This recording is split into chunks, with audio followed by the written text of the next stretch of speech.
You mentioned that the consumer is telling you that they want this sustainability message and they want to know what's behind the companies and what's behind their food products. How are they telling you that? How are you figuring out how the consumer values sustainability in their product choices right now? We're seeing that brands that are positioning themselves as more sustainable, brands with purpose, are growing faster than the average of the market. That's a fact that we read in many, many markets.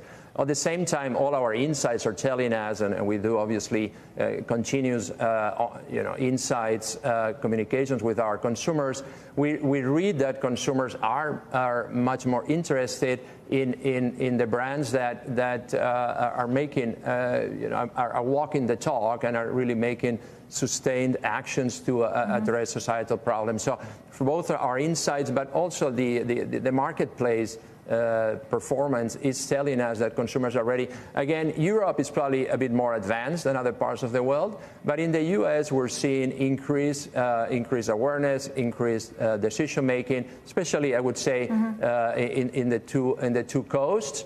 But I think one of our responsibilities, as we were saying earlier, one of our responsibilities as owner of 23 brands that over $1 billion and that engages with consumers, 1 billion consumers around the world. One of our responsibilities is to make consumers aware of these societal problems and drive them to help them, educate them to make different decisions when they shop their food, when they shop their beverages, when they make decisions on their daily life. How, Ramon, do you think about that responsibility and the societal benefits when some of your products, a number of your products, have very high salt content, artificial ingredients, sugar, things that aren't necessarily good for us and good for society?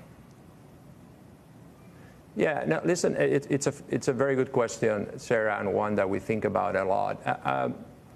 We are not only I would say a company that has, as you were saying, high sugar and high salt. Actually, our portfolio is super diversified, and we have many brands and many products that are nutritious, are health, are very positive for consumers and for the planet.